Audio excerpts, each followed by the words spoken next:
Stroman from Stroman and Associates out of Oklahoma is with us now.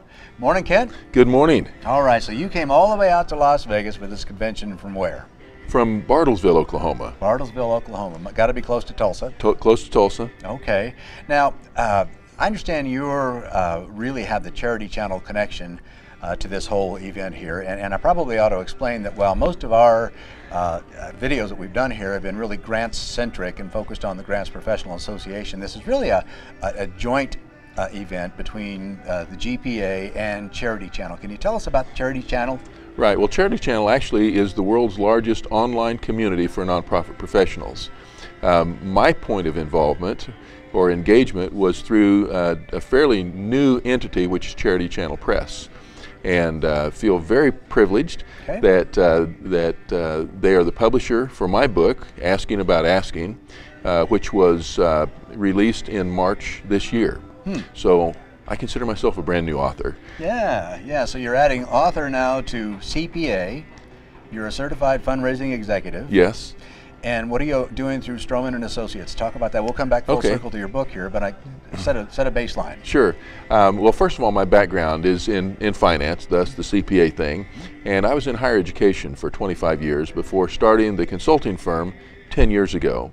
And Stroman and Associates focus primarily on fundraising with a specialty in major capital campaigns, do a lot of board development, leadership development, and strategic planning.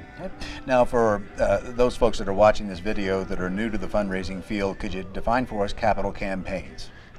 Good question. Typically, a capital campaign is focused on a capital element, buildings, equipment, sometimes endowment. More and more we're seeing those campaigns broaden and actually become comprehensive or integrated campaigns and include an operational or an annual fund element as well. Okay. In most cases, it spans a multi-year period, and so we're looking at an extended time.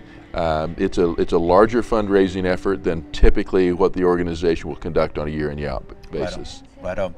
Okay, so you met up with the people at Stephen Nill at Charity Channel. Great guy. Yes. He's been here all week also. And how did you then cross the line? Because I think there's a lot of people that have, self-included, that probably have a handful of ideas that I'm vain enough to think somebody might want to hear about. But you crossed the line from dreamer to author.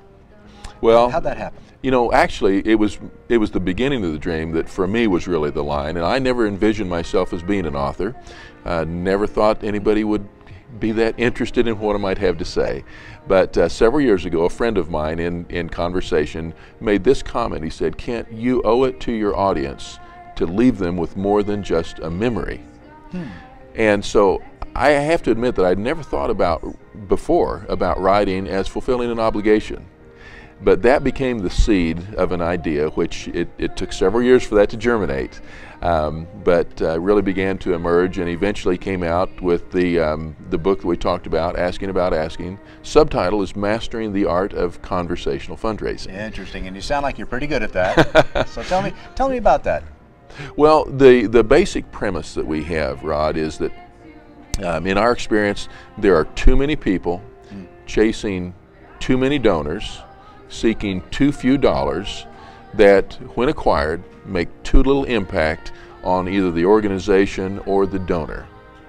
And so we're encouraging people not to work less hard, but to be more deliberate, more targeted, and engaged in relationship rather than pursuing transactions in such a way that at the conclusion of this pursuit, this process, that everybody is satisfied with the result, both the donee, the organization that receives the funds, and the donor, the ones that make the gifts.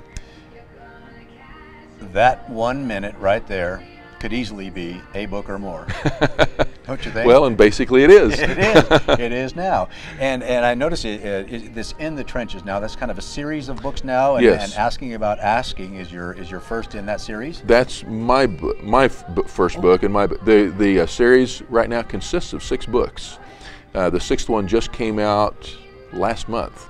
Now these are by 6 different authors. Maybe 4 or 5 different authors. Okay. But anyhow, the In the Trenches series is Charity Channel Press, first series that they're publishing. Gotcha. and yours asking about asking, the Mastering the Art of Conversational Fundraising. That's right. Did I get that right? You got it. Wow. And that was book number 3 in the series. And like I said, that came out in March, and since then there have been 3 additional topics come out. Earlier this week, while here, I had a chance to visit with the publisher about my next book. Okay. Don't hold your breath, because you can't hold it that long. I'm slow. Yeah. But I'm excited about that next topic and the impact that it's going to have on the marketplace. And can you give us a tip on what that topic might be, or you well, just keep that one quiet? if it were to go to print today, it would have a word stricken out. The word is accidental, and to replace it, you would see the intentional board. And sadly, I would say that many of the organizations that I encounter, the best description of their board is that it's kind of an accident. Yeah. Our focus will be to help organizations to be much more intentional, not only about how they form the board, but about how the board functions and the impact that it has on fulfilling the mission of those organizations. Okay, well, you know what, you've just prompted me to take us down a path I don't think we planned on talking about here, but you sound like you know what you're talking about on the subject of board development. Is there a quick and easy answer to the question or the statement, oh my gosh, my board is so dysfunctional? Or worse yet, and as too often is the case, it seems like they're the enemy, or you know what I'm saying? Right? I do. It's not really enemy foe, but it is not really a functional relationship. Well, I'm going to quote somebody famous, Peter Drucker, world-renowned management guru, and his quote is something like this: the thing that corporate boards and nonprofit boards have in common is that they are dysfunctional. And it doesn't have to be that way, but it often is. And part of the reason, in fact, what we believe is the biggest reason for that, is that we have people in roles that they have absolutely no preparation for. I mean, who do you know that went to board chair school, or that had an intentional course of study about how to be an effective board member? And certainly those opportunities are out there, but few people have encountered those.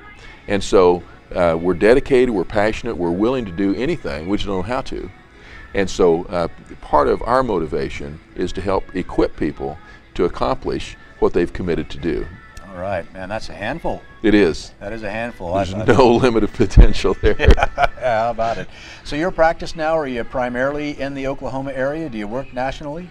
Well, good question. And in our 10 years as a consulting firm, we've had clients literally as close as across the street or as distant as Washington, D.C. But the majority of our work, frankly, is nearby, and maybe it's just because I'm lazy.